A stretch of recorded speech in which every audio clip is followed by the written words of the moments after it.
Okay, yeah, so thank you so much for to click upon my thumbnail. Yeah, so this is the pathophysiology of rheumatoid arthritis. मैंने अपनी पहली video में rheumatoid arthritis के general brief introduction and definition and causes के ऊपर बात करी थी, but in today's video I am going to explain you about the pathophysiology of rheumatoid arthritis. It is very important. pathophysiology her condition की important होती है, सो ऐसे ही rheumatoid arthritis की भी बहुत इंपॉर्टेंट है. Okay, so coming back now, synovial membrane जो है सबसे ज़्यादा हमारी इफ़ेक्ट होती है rheumatoid arthritis में. You know very well. Then जो हमारी साइनोवियल मेम्ब्रेन होती है वो क्या उसके अंदर प्रोटीन प्रेजेंट होता है, कोलेजन एंड वाइटामिन. ठीक है, वाइटामिन. ठीक है, कोलेजन प्रेजेंट होता है, प्रोटीन प्रेजेंट होता है which is collagen and vitamin. ये जो प्रोटीन होते हैं वो किसके थ्रू बनते हैं? हमारे अमाइनो एसिड के थ्रू बनते हैं. ठीक है, कौन से amino acid? Arginine and citrulline हमारे अमाइनो एसिड के थ्रू बनते हैं. ये जो कोलेजन वाइटामिन होते हैं, जो प्रोटीन प्रेजेंट होता है हमारी साइनोवियल मेम्ब्रेन के अंदर. ओके, अगेन हमारी जो साइनोवियल मेम्ब्रेन होती है उसके अंदर प्रोटीन प्रेजेंट होता है, कौन सा? Collagen and vitamin. ठीक है, ये प्रोटीन किसके थ्रू मिलके बनते हैं? अमाइनो एसिड के थ्रू बनते हैं. कौन से अमाइनो एसिड होते हैं? विच आर हमारे arginine and citrulline. So due to that this जो हमारा जो इम्यून सिस्टम होता है वो हमारा एक्टिवेट हो जाता है. आर्जिनिन एंड सिट्रोलिन की वजह से हमारा इम्यून जो सिस्टम होता है वो एक्टिवेट हो जाता है. फाइन. सो इम्यून सिस्टम के एक्टिवेशन की वजह से जो हमारे मैक्रोफेजेस होते हैं वो भी एक्टिवेट हो जाते हैं.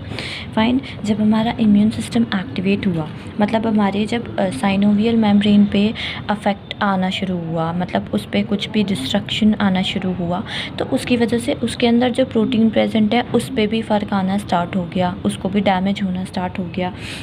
जब उस पर डैमेज आना स्टार्ट हुआ किसी भी फैक्टर की वजह से, जैसे मैंने आपको कॉजेज़ बताए थे, मान लो कोई सा भी कॉजेज़ है, उसकी वजह से क्या हुआ? हमारा इम्यून सिस्टम एक्टिवेट हो गया क्योंकि उसके प्रोटीन में चेंजेस आने लगे ना. सो उसकी वजह से हमारे मैक्रोफेजेस जो हैं वो एक्टिवेट होने लगे. मैक्रोफेजेस की वजह से जो हमारे टी सेल्स हैं वो एक्टिवेट होने लग गई, एंड जब हमारी टी सेल्स एक्टिवेट हुई दैन हमारी बीटा सेल्स भी एक्टिवेट हो गई. सो जब हमारी धीरे धीरे करके सेल्स अफेक्ट हो रही हैं और जो है उनका एक्टिवेशन हो रहा है, क्योंकि हमारी बॉडी में कहीं भी कुछ भी अगर कोई भी मतलब कि इन्फेक्शन या कोई भी इंजरी होती है, सो आपको पता है कि इन्फ्लेमेशन स्टार्ट हो जाता है. सो जब इन्फ्लेमेशन स्टार्ट हो जाता है तो उसके अंदर जो भी स्ट्रक्चर प्रेजेंट होता है उसमें भी डैमेज होना या उसमें चेंज आना स्टार्ट हो जाता है. ठीक है, सो उसी चेंज की वजह से ये सारी चीज़ें एक्टिवेट हो रही हैं, क्योंकि हमारा इम्यून सिस्टम एक्टिवेट हो चुका है. क्योंकि जब कोई भी फॉरेन बॉडी या कोई भी इंटरनली कुछ भी हमारी बॉडी में चेंज आता है तो हमारी बॉडी में इन्फ्लेमेशन स्टार्ट होने लगती है. हम आगे बात करेंगे, इन्फ्लेमेशन भी स्टार्ट तब होगी.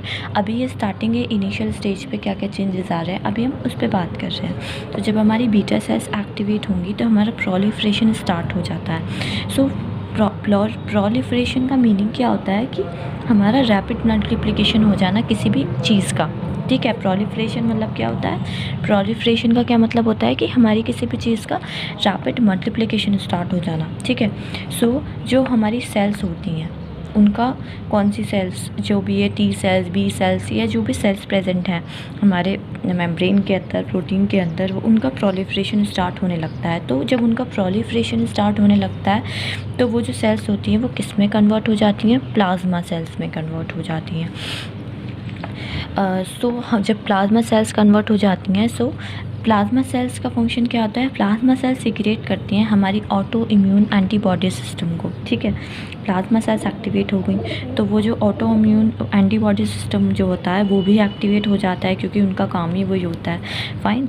देन आफ्टर दैट हमारी टी सेल्स जो होती हैं वो क्या सीक्रेट करती हैं? साइटोकिन सीक्रेट करती हैं. जब हमारी टी सेल्स जो हैं वो एक्टिवेट हो जाएंगी तो क्या होने लगेगा? साइटोकिन्स जो है वो एक्टिवेट हो जाएगा. साइटोकिन्स क्या होता है? साइटोकिन्स मतलब प्रोटीन होता है जो रेगुलेट करता है हमारे इन्फ्लेमेशन के प्रोसेस को. साइटोकिन्स जो है kind of a protein which regulates the inflammation process and also controls the growth and activity of the other system. Fine. So यहाँ पे जब साइटोकिन्स जो है वो एक्टिवेट होगा, सो क्या होगा?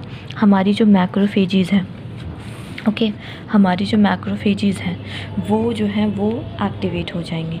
सो जब हमारी मैक्रोफेजेस एक्टिवेट हो जाएंगी सो वो क्या करेंगी, ठीक है, मैक्रोफेजेस सीक्रेट करती हैं हमारी, ठीक है, ट्यूमर नेक्रोसिस फैक्टर को और अल्फ़ा एंड इंटरल्यूकिन फैक्टर को भी, ठीक है, ये दोनों फैक्टर मैक्रोफेजेस सीक्रेट करती हैं। तो इनकी वजह से क्या होता है, ये भी सीक्रेट, जब मैक्रोफेजेस की वजह से ये जो दोनों फैक्टर्स हैं ये हमारे एक्टिवेट होने लगते हैं। सो ये प्रो इन्फ्लेमेटरी साइटोकिन्स हैं, जो TNF अल्फ़ा एंड इंटरल्यूकिन जो हैं ये प्रो इन्फ्लेमेटरी साइटोकिन्स हैं। फाइन, देन इसकी वजह से क्या होता है कि इन रिलीजिंग फैक्टर्स, जब ये फैक्टर्स रिलीज़ हो जाते हैं हमारे, ये जो दोनों फैक्टर्स हैं, जब ये TNF एंड अल्फ़ा इंटरल्यूकिन, जब ये दोनों फैक्टर्स रिलीज़ हो जाते हैं तो इसकी वजह से क्या होता है, हमारी जो साइनोवियल मेम्ब्रेन होती है उसके अंदर इन्फ्लेमेशन स्टार्ट हो जाता है, ठीक है। ये जो दोनों फैक्टर्स होते हैं जब इनका एक्टिवेशन हो जाता है, ठीक है, इसकी वजह से हमारा इन्फ्लेमेशन होने लगती है। फाइन, सो जब हमारे मैक्रोफेजेस एक्टिवेट हुए, सो मैक्रोफेजेस ने किसको एक्टिवेट कर दिया, TNF alpha and interleukin factor को एक्टिवेट कर दिया। फाइन, जब TNF alpha and interleukin factor activate होगा सो हमारा इन्फ्लेमेशन स्टार्ट होने लगेगा। फाइन, इन्फ्लेमेशन स्टार्ट होने लगेगा, इन्हीं दो फैक्टर की वजह से हमारा इन्फ्लेमेशन स्टार्ट हो जाता है। फाइन, फिर उसके बाद क्या होगा, जब इन्फ्लेमेशन स्टार्ट हो जाएगा तो जो भी स्ट्रक्चर है हमारा साइनोवियल मेम्ब्रेन के अंदर उसके ऊपर बहुत ज़्यादा स्ट्रेस आने लगेगा, उसके ऊपर बहुत ज़्यादा हाई फोर्स आने लगेगी। देन उसके ऊपर जब बहुत ज़्यादा स्ट्रेस आएगा तो जो वहाँ का जो है प्रोलिफरेशन स्टार्ट होने लगेगा, और जब प्रोलिफरेशन इतने अमाउंट में स्टार्ट होने लगेगा तो ऑब्वियस सी बात है वहाँ ब्रेक डाउन होने लगेगा। देन वहाँ पे जब ब्रेक डाउन होगा सो पैनस फॉर्म होने लगेगा। Pannus, what is pannus, it is a form of clusters, वहाँ पे क्लस्टर्स बनने लगेंगे साइनोवियल मेम्ब्रेन के अंदर, ठीक है। जब ब्रेक डाउन होगा तो पैनस फॉर्म होने लगेंगे। सो जो ये फॉर्मेशन होने लगेगा किसका, क्लस्टर्स का फॉर्मेशन होने लगेगा। फाइन, किसका फॉर्मेशन होने लगेगा, हमारी क्लस्टर्स का फॉर्मेशन होने लगेगा नीडल शेप स्ट्रक्चर में। किसके स्ट्रक्चर में, नीडल शेप स्ट्रक्चर में हमारा क्लस्टर फॉर्म होने लगेगा, जिसकी वजह से हमारा जॉइंट एबनॉर्मल होने लगेगा, ठीक है। So as you can see that मैंने यहाँ एक डायग्राम बनाया है, this is the joint. For example हमारा ये हाँ ओके, सो ये हमारा जो है जॉइंट है। ओके, सो यहाँ पे जो है हमारी साइनोइड सेल्स प्रेजेंट हैं। ओके, हमारी एज यू कैन सी यहाँ पे जस्ट बिलो यहाँ पे हमारी साइनोइड सेल्स प्रेजेंट होती हैं, ठीक है। साइनोइड सेल्स का जब प्रोलिफरेशन होने लगेगा सो वो जो हमारी साइनोइड सेल्स होती हैं वो हमारे साइनोवियल मेम्ब्रेन के अंदर प्रेजेंट होती हैं। कहाँ पे प्रेजेंट होती है, हमारी साइनोवियल मेम्ब्रेन के अंदर प्रेजेंट होती है। तो हमारी साइनोइड सेल्स का यहाँ पे क्या हो रहा है, प्रोलिफरेशन स्टार्ट हो रहा है, ठीक है। प्रोलिफरेशन स्टार्ट हो रहा है हमारी साइनोइड सेल्स का, जिसकी वजह से पैनस बन रहा है, मीन्स के क्लस्टर फॉर्मेशन हो रही है, ठीक है। इसकी वजह से क्लस्टर फॉर्मेशन हो रही है। सो ये था हमारा पैथोफिजियोलॉजी सारा जो है रियोमेटॉइड आर्थराइटिस के ऊपर, ठीक है। Very important, this is very important students, बहुत ज़्यादा इंपॉर्टेंट है ये, ठीक है। आई होप आपको समझ आया होगा, मैंने जितना अपने तरफ से होना था मैंने अपना ट्राई किया। ओके, सो अगेन हम रिवाइज़ करते हैं कि हमारी सबसे पहले क्या, साइनोवियल मेम्ब्रेन के अंदर प्रोटीन प्रेजेंट होता है, कौन सा, कोलेजन एंड वाइमेंटिन, ठीक है। कोलेजन एंड वाइमेंटिन हमारे जो है किसके थ्रू बनते हैं, आर्जिनिन एंड सिट्रोलिन के थ्रू बनते हैं। आर्जिनिन एंड सिट्रोलिन की वजह से हमारा इम्यून सिस्टम एक्टिवेट होता है। आज जब हमारा इम्यून सिस्टम एक्टिवेट हो जाता है, मैक्रोफेजेस एक्टिवेट हो जाएंगी, उसकी वजह से टी सेल्स एक्टिवेट हो जाएंगी, बीटा सेल्स एक्टिवेट हो जाएंगी। जब ये सेल्स एक्टिवेट होंगी तो प्रोलिफरेशन स्टार्ट हो जाएगा। प्रोलिफरेशन स्टार्ट हो जाएगा तो हमारी प्लाज्मा सेल्स में ये सारी सेल्स कन्वर्ट हो जाएंगी। हमारी प्लाज्मा सेल्स हैं वो क्या सीक्रेट कर देंगी, टी सेल्स सीक्रेट करती हैं। और टी सेल्स एक्टिवेट होने के बाद हमारे साइटोकिन्स प्रोटीन रिलीज़ हो जाएंगे, जिसकी वजह से हमारे मैक्रोफेजेस एक्टिवेट हो जाएंगे। मैक्रोफेजेस की वजह से हमारे TNF alpha and interleukin factor जो है वो रिलीज़ हो जाएंगे, जिसकी वजह से हमारा इन्फ्लेमेशन होने लगेगा। इन्फ्लेमेशन की वजह से प्रोलिफरेशन होने लगेगा।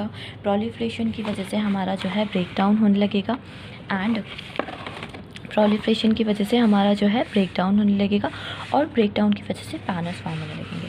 So it is all about the rheumatoid arthritis, okay? And I hope that you will like my video. So if you are like my channel and like my content, so please do subscribe my channel, okay? Press the bell icon for to stay tuned with us, and you can follow us on social media. The link is given at description box, okay? So thank you so much.